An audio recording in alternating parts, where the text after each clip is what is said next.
My mother didn't just throw me out. She turned it into a backyard party, hung a banner over the garage, fed the neighbours hot dogs, and made sure there were enough people around to laugh when I pulled up. 2 weeks later, those same people would be calling me like their lives were on fire. When I turned into the driveway that Saturday, I thought I was coming for one last box and leaving for good. Instead, I saw grill smoke drifting across the yard, cheap country music blaring from a speaker by the patio, and red and white pennants strung along the fence like we were celebrating the 4th of July. Then I looked up and saw the banner stretched over the garage. It said, "Goodbye, Freeloader," big enough for passing cars to read. I just sat there with my hands on the wheel for a second, feeling the heat trapped inside the car, and hearing people laugh before I had even opened the door. My Uncle Dean stumbled into view first, already drunk, beer hanging loose in his hand. He squinted at my car and yelled that maybe now my mother could finally stop carrying a grown woman who had never built a real career. A few people laughed right away, the eager kind of laugh people use when they want to stay on the winning side of a cruel moment. Then something soft smacked my door and slid down the paint. My younger brother Evan was bent over, laughing near a cooler, pointing at the hot dog he'd just thrown like he'd been waiting all afternoon for that exact joke. I got out anyway. The whole yard seemed to sharpen the second my shoes hit the driveway. I could hear paper plates shifting, lawn chairs scraping, somebody muttering, "There she is," like I had finally shown up for my own execution. My mother turned from the grill with metal tongs in one hand and that polished smile she used whenever she wanted to look reasonable while doing something ugly. Valerie always knew how to dress for an audience. White shorts, gold hoops, hair perfect, sunglasses perched on her head like a crown. She opened her arms and called out, "Look who finally came to get her junk!" People laughed harder at that because she made it sound light, funny, almost justified. That was her real skill. She could take something vicious and package it so neatly that other people felt comfortable enjoying it. I didn't argue. I didn't ask her what kind of mother throws a farewell party for her own daughter. I just walked past all of them and went inside, because I knew better than to give that crowd the scene they wanted. The house was quiet compared to the yard, but not peaceful. The music still pushed through the walls in a dull thump, and the kitchen smelled like the lemon cleaner I had bought the month before because my mother liked the expensive one and had said money was tight again. My last box was waiting in the mudroom on the bench. On top of it was a plastic grocery bag with a note in thick black marker. Starter kit. Inside were instant noodles, dryer sheets, half a bottle of dish soap, and a printed list of apartment complexes in the area. I stood there looking at it and almost laughed. Not because it was funny, but because it was so deliberate. That was the part that got me. Not the cruelty itself. The planning. They had taken time with this. They had thought about props. They had built a whole little performance around the idea that I was dead weight they were finally cutting loose. I tucked the box against my hip, left the bag where it was, and walked back through the kitchen toward the front door. When I stepped outside again, the yard went half quiet, the way people do when they think the real show is starting. Dean lifted his beer and shouted that my mother had carried me long enough. Then, because he was mean enough to know exactly where to push, he said my father would be ashamed of me if he could see me now. That one landed. My dad had been gone 8 years, and Dean knew exactly what he was doing when he dragged his name into it. Evan laughed again and picked up another hot dog like he was debating whether to throw a second one. My mother didn't stop any of it. She just stood there by the grill, chin slightly raised, letting everyone else be ugly on her behalf. I set the box in my trunk, reached into my bag, and pulled out my phone. Then I turned and took one clear picture of the banner, the grill, the neighbours, Dean on the patio, Evan by the cooler, and my mother standing in the middle of it all like she was hosting something worth remembering.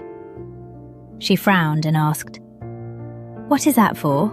Your pity diary?" I looked right at her and said, "No, for later." Then I got in my car and drove away while they were still laughing. They thought they had just finished humiliating me in public. What they had actually done was mark the exact moment their safety net left town. The version my family told everyone was simple enough to spread at church lunches and neighbourhood cookouts. I was 29, unmarried, living back at home, and working on a laptop at a job nobody in my family respected because none of them understood it. In their version, I had drifted back into my mother's house after life failed to work out, stayed too long, contributed too little, and acted like basic shelter was some kind of inheritance. It was a perfect story for people who love phrases like tough love and wake up call. My mother knew that. Valerie always understood that the cleaner the lie, the easier it is for other people to repeat it like fact. The truth was a lot messier, and much worse for the people telling it. 3 years earlier, my mother's event rental company had started bleeding money in ways she refused to name out loud. Bennett celebrations looked polished from the outside. The trucks had decals, the warehouse had a neat front office, and Valerie dressed like a woman who had everything under control. But inside, the business was chaos wearing lip gloss. Deposits were logged wrong, vendor bills ran late, damaged inventory went missing from the books, and one manager had already quit after being blamed for mistakes my mother had made herself. Insurance renewals slipped, software accounts sat on expiring cards, and everyone around her kept working as if denial counted as leadership. I only moved back into the house after my own lease ended, and at first I meant to stay a few months, save some money, and leave quietly. Then Valerie asked me to look at a billing issue because the girl handling invoices had walked out. I fixed one overdue account, found a pricing error in a delivery contract, caught an insurance lapse coming up on one truck, and realised within a week that the whole company was being held together by bad memory and panic. My actual job was remote operations and contracts work for small businesses. I helped people clean up paperwork, fix broken processes, track compliance deadlines, and catch the administrative mistakes that turn into real losses later. It paid well because most owners hate detail work and are bad at it. I was good at it, which made me useful to clients and somehow invisible to my family. My mother would watch me spend 10 straight hours fixing someone's contract systems, then walk through the kitchen and say something like, "Must be nice to work in pajamas." But an hour later, she would be in my doorway asking me to rewrite an angry message to a venue manager or check why a vendor payment hadn't cleared. Every time I solved something, she minimised it into typing. Every time I prevented a disaster, she described it like I had answered a few emails. That became the rhythm. She mocked the form of my labour, while depending on the results of it almost daily. What nobody outside the family knew was that I wasn't just fixing their mess. I was funding parts of it. When company cards declined, I covered software renewals so the scheduling system wouldn't go dark. I paid a warehouse utility balance once to stop a lockout. I floated replacement costs on damaged linens after an event returned them unusable. I sent money for fuel before dawn deliveries because Dean had overdrawn his account again. I even sent Evan rent money twice because my mother said cash flow was weird and she couldn't help him that month. None of it got repaid. None of it even got acknowledged in a serious way. The phrase my family loved most was, "Family helps family." It always sounded warm, until you noticed it only applied when my time, money, and stability were the things being drained. The more I helped, the more they acted like my help was just the natural tax I paid for existing under Valerie's roof. The turning point wasn't one insult. It was the moment I realised my mother genuinely believed her own version of the story. She didn't just resent needing me. She had fully convinced herself that the roof over my head erased every dollar I had spent and every hour I had poured into that house and business. Because I had never invoiced her, the labour disappeared into obligation. Because I was her daughter, the money became invisible. Once she believed that deeply enough, humiliating me in public didn't feel cruel to her. It felt righteous. That was when I stopped trying to explain myself and started building a record. I pulled old bank statements, saved texts, account histories, software invoices, vendor receipts, utility confirmations, and email chains.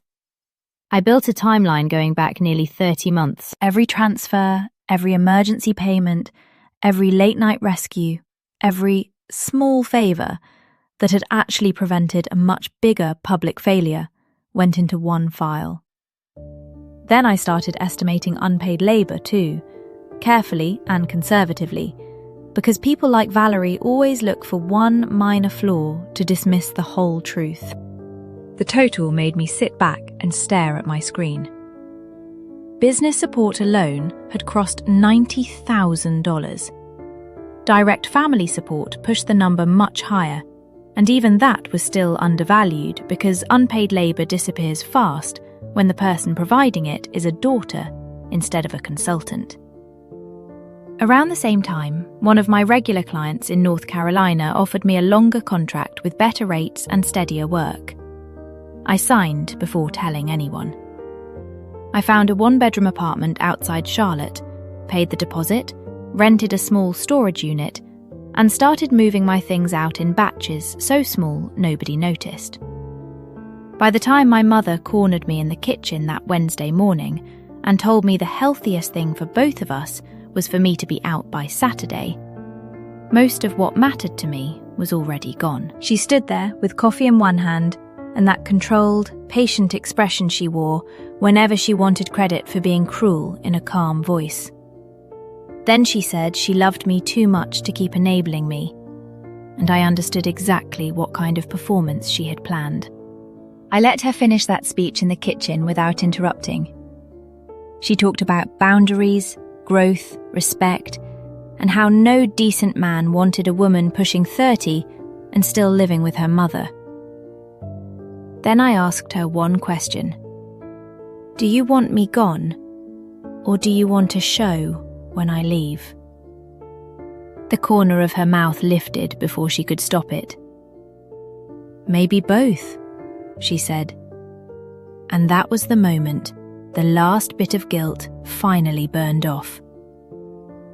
She did not want a solution. She wanted a public ending she could narrate for other people, something neat and humiliating that made her look strong and made me look like the warning sign. By Friday night, I had finished the quiet part. I removed my card from every backup billing method I had ever tied to their systems. I disconnected my login from the scheduling platform, stopped monitoring the insurance reminders, and forwarded 2 vendor emails exactly as my mother had written them, without fixing the grammar, the tone, or the parts that made her sound rude and careless. I did not sabotage anything, and that distinction mattered to me. I simply stopped acting as the invisible layer between their bad decisions and the consequences. People like my mother love to call that revenge, because they cannot admit how much of their stability depended on labour they never respected. So when I drove back Saturday for the last box, I thought I was just closing a door. I had no idea she had planned a backyard audience, a banner over the garage, and a little farewell party built around my supposed failure. After I left that afternoon, I expected silence for at least a week. Instead, it lasted barely 3 days. Monday afternoon, a venue flagged the expired insurance file on one of the trucks and suspended upcoming deliveries until proof of coverage was corrected. I knew the notice went out because Valerie had once routed all those alerts through an account she forgot I used to manage. Tuesday, the scheduling software stopped working because the backup card was gone and the company card on file declined. Without that system, they were trying to track deliveries, returns, setup windows, and inventory notes through old texts and scraps of paper, which was basically my mother's natural management style on a good day. Dean called twice and left nothing. Evan texted one line that read, "Mom says stop being dramatic and log back in." He was panicked enough to sound like a child again, repeating whatever version of reality kept him from thinking too hard. Wednesday morning, my mother called in a voice so soft it almost sounded maternal. "Honey, call me back. There's some confusion with the warehouse account and maybe the venue insurance file. I think your card might still be attached somewhere." Confusion. That was the word she chose. Not "thank you," not "I didn't realise how much you were handling," not even a basic admission that something had gone wrong. Just confusion. Like the whole business had wandered accidentally into a ditch and I happened to know the way out. By Thursday, Dean left a rambling voicemail saying he hadn't meant what he said at the barbecue and asking whether I could just help them get through the weekend because if one major delivery failed, everybody would suffer. That word showed up too. Everybody. It is always everybody once the person absorbing all the damage steps aside. Friday, Evan called about rent because my mother couldn't help him. I asked if he knew why. He went quiet, and I sent him one cropped screenshot showing a few old transfers, his rent, warehouse electric, fuel money, software renewals. Under it I wrote, "Since everyone is suddenly interested in contribution." That was the first time I felt the balance shift. Not because they were sorry. They weren't, not really. But because panic had finally forced them to look at the machinery behind the story they had been telling about me.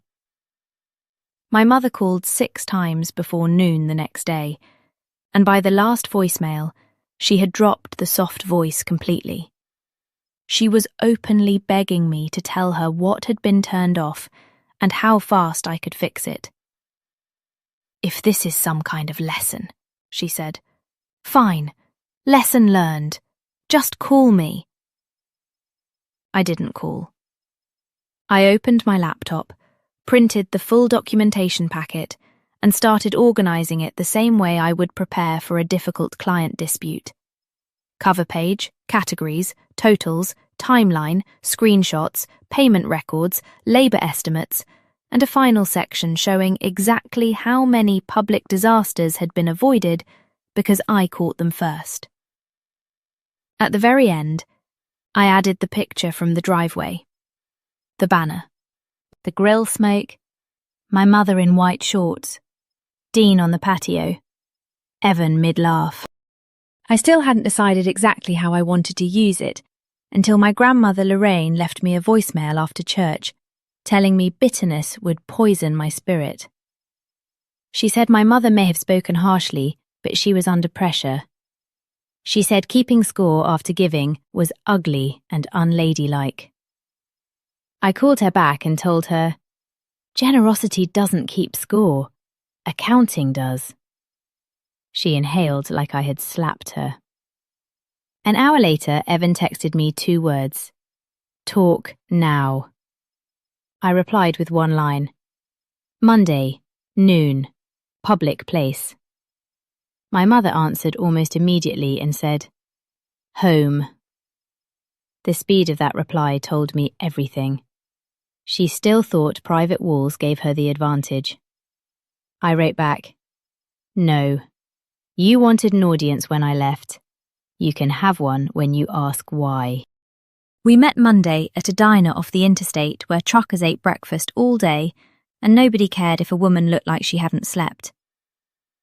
My mother was already there when I pulled in, parked crooked near the entrance like she'd arrived too fast and told herself it was confidence. Dean came with her, which didn't surprise me.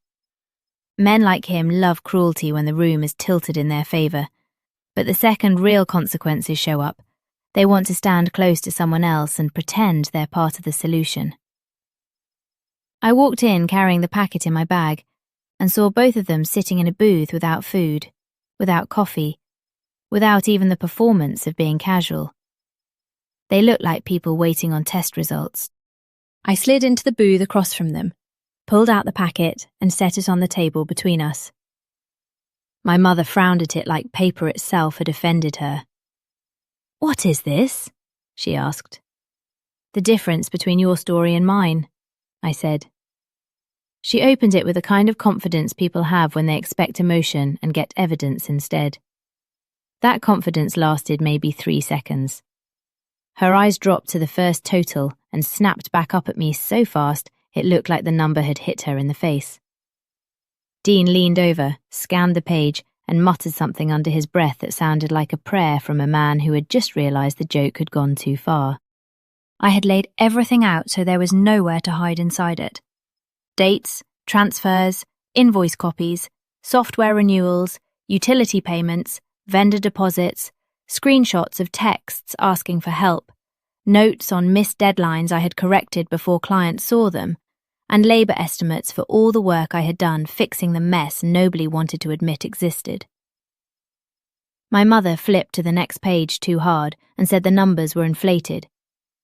I asked which numbers. She jabbed one manicured finger at a software charge and said that was for the business, not for her.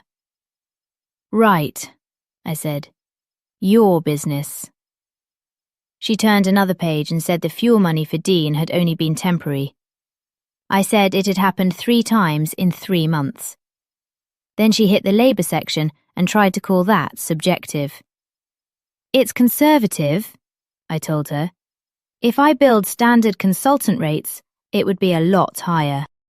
Dean had gone pale by then. My mother tried the defence I had expected from the start. She leaned back, folded her arms, and said, "Families help each other, and that didn't make this some kind of debt." I held her gaze and said, "Interesting. When I lived in your house, you called it freeloading. But when you lived off my money and labour, it became family." She looked around the diner like the walls might save her and lowered her voice. "Don't do this here," she said. "You mean with witnesses?" I asked. Dean jumped in then with an apology that sounded like he had practiced it in the car. He said he'd been drunk at the barbecue, that he hadn't meant what he said, that things had gotten out of hand. I looked at him and said, "You didn't apologise when you sobered up. You apologised when the accounts started failing." That shut him up so completely he didn't speak again for almost 10 minutes. My mother switched tactics, the way she always did when one lie stopped working. She said that even if I had helped more than they realised, I was still a grown woman living in her mother's house at 29. There it was, the roof again. The magical roof that erased every transfer, every late-night fix, every quiet rescue, every hour I spent keeping her business from embarrassing her in public. I leaned back and answered calmly, because calm hit harder than anger ever had with her. "If I had paid market rent to a stranger and kept my money away from your company, you would have lost that warehouse a long time ago," I said. "If I had billed you for what I fixed, you wouldn't still be operating. The only reason you got to call me a freeloader is because I loved you quietly." That was the first line all morning that really landed. I saw it in the way her shoulders shifted, not with guilt, but with recognition. She knew it was true, and worse, she knew it was phrased too cleanly to twist. Then she turned to the final page and saw the photo. The banner over the garage, the smoke from the grill, Dean on the patio, Evan laughing near the cooler. Her face changed immediately. Not remorse, calculation. "You took this for leverage," she said. "No," I told her. I took it because I knew you'd lie about how bad it was. Dean rubbed both hands over his face and finally asked, "So what now?" That was the question they kept circling, because it never occurred to either of them that I might not want anything from them anymore. "Nothing," I said. "I'm not here to negotiate. I'm here so you can't pretend later that you had no idea what I was carrying." My mother stared at me for a long second, then asked the only question she really cared about.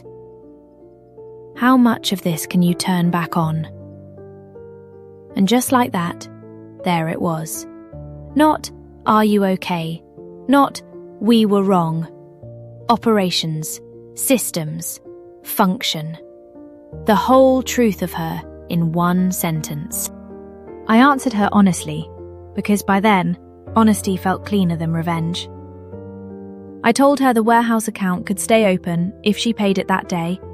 The truck insurance would cost more now because the lapse had already triggered penalties, and at least 2 planners were reconsidering future bookings because nobody was left to turn her rude emails into something professional. That last part bothered her more than the money. My mother always cared most about image. She accused me of enjoying the situation, and I told her I would have enjoyed being respected before it got this far. Then she tried a softer voice and said life had been hard since my father died, that she had carried too much for too long, that she had made mistakes. 2 years earlier, that version of the conversation might have worked on me. But grief was not an explanation for a banner over a garage. And stress did not force her to smile while other people laughed at me. When she saw the softness wasn't working, she shifted to guilt. She brought up Evan, Dean, the employees, the family name, the business, and every other person whose needs she thought could be stacked on my chest until I gave in. I reached into my bag, took out a second envelope, and set it beside the packet. Inside were numbers for an accountant, a small business attorney, a bookkeeping service, an insurance broker, and a local utility assistance office. She frowned and asked what it was. "Resources," I said. "That's all I'm offering." Then I stood up. My mother made one last attempt to recover the upper hand and told me not to expect to come back when things turned around. I picked up my keys, looked at her across that diner table and said, "The only reason things ever turned around in that family was because I was standing behind you, holding the weight." Then I walked out and left both packets on the table, because the truth belonged to them now, whether they wanted it or not. I thought the diner meeting would end it. Instead, it was the point where the collapse started becoming public. Toxic families don't usually fall apart in one dramatic moment. First comes confusion, then blame, then bargaining, then a frantic attempt to rewrite the story before anyone outside the family hears the truth. My mother moved through all 4 stages within a month. A week after the diner, she emailed me with the subject line, "Transitional Support Proposal," as if we were 2 professionals leaving a merger meeting. She offered me a 90-day contractor arrangement to stabilise operations while the company reorganised, with compensation to be discussed later once cash flow improved. At the bottom, she added that working together again might help rebuild trust between us. I laughed out loud in my kitchen when I read it, because the nerve of that woman was almost impressive. She had humiliated me in public, then tried to hire me back with delayed pay and emotional language like she was offering peace instead of another trap. I answered in 4 short sentences. I told her I was not returning, I was not providing unpaid or deferred labour, she was not to contact me for business support again, and any future communication had to be respectful and personal only. Her reply came 12 minutes later. She asked if I was really going to stand back and watch my own mother lose everything. That line still hooked something old inside me. Because children like me are trained early to treat a parent's collapse like a moral alarm. For a few minutes, I felt that old reflex rise. The one that wanted to explain, soothe, and offer one last practical fix. Then I pictured the banner, the hot dog sliding down my car door, Dean using my father's memory as a joke, Evan laughing, and my mother standing there, pleased with herself. I wrote back one final time and told her she was not losing everything because I left. She was losing everything because she had built a life that only worked while someone she humiliated kept carrying it.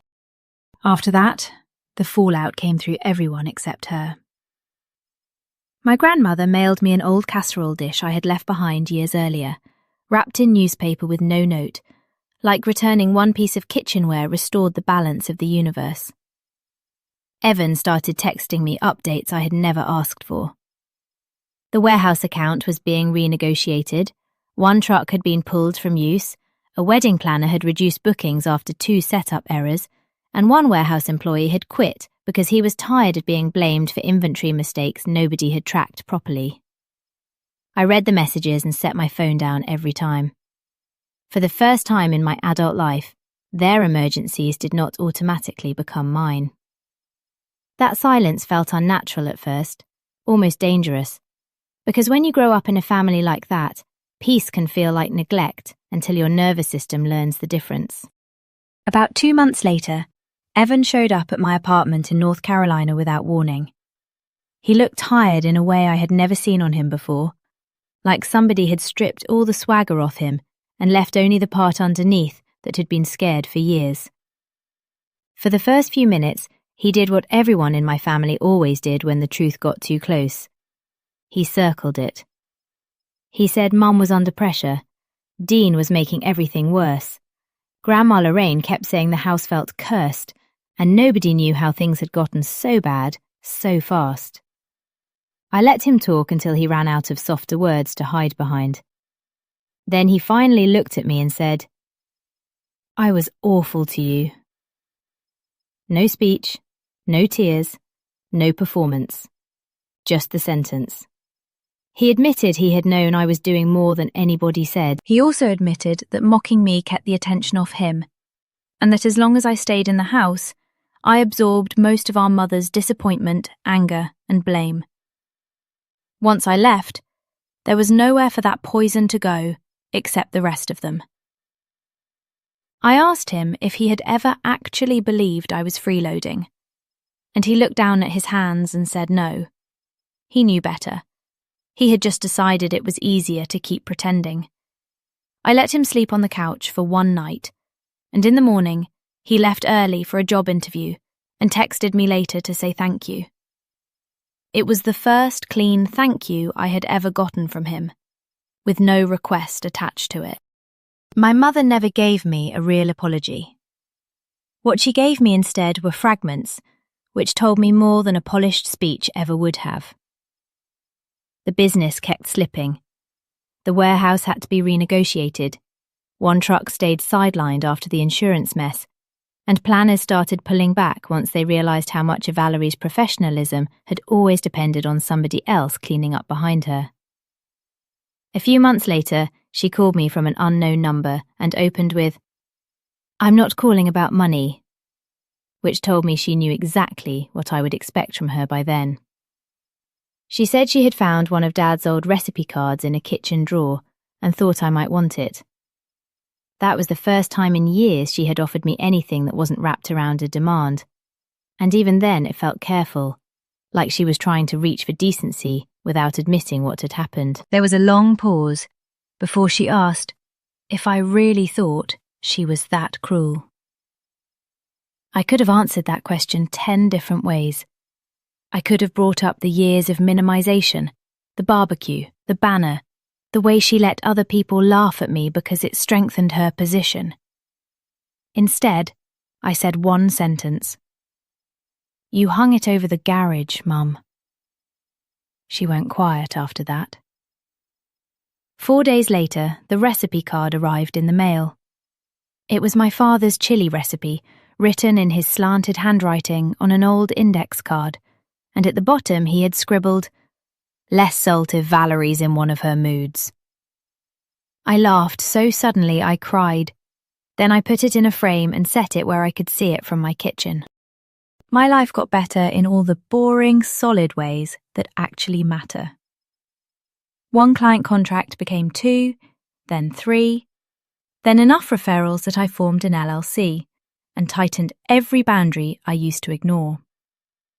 Upfront deposits, signed terms, no midnight emergencies because someone else forgot something obvious, no unpaid labour dressed up as loyalty. It turned out that when people respected my work got even stronger. I moved into a better apartment, bought a used Subaru in cash, and started building a life that did not revolve around the next family crisis. Evan and I still talk, but carefully. Not in some fake movie way where years of damage dissolve into one tearful hug, but like two adults learning whether honesty can grow where convenience and cruelty used to live. Dean sent me one last message on New Year's Eve that just said, "You were right." I never answered. By then, I understood something I wish I had learned earlier. Being useful is not the same thing as being loved, and being needed is not proof that you are valued. Sometimes it just means the system around you was built to consume the quietest person in the room. I was never the freeloader in that story. I was the hidden support beam, the emergency fund, the unpaid operations manager, the reason the light stayed on long enough for other people to pretend they were doing fine. My mother's biggest mistake was not throwing that barbecue. It was believing the daughter she humiliated would still come back once the bills came due and the image started cracking. That photo from the driveway still sits in a folder on my phone. The banner, the grill smoke, my mother smiling, Dean drunk on the patio, Evan mid-laugh. They thought they were capturing the end of my shame. What they really captured was the last second before I stopped confusing survival with love and drove away for good. If this story hit you, like the video, share it with someone who needs it, and subscribe for more stories like this. I want to hear from you in the comments. What was the biggest warning sign that this family never saw Natalie as a daughter, only as a resource? At what point do you think silence becomes self-respect instead of avoidance? And if you were in her place, would you have met them at the diner at all, or walked away without one last explanation?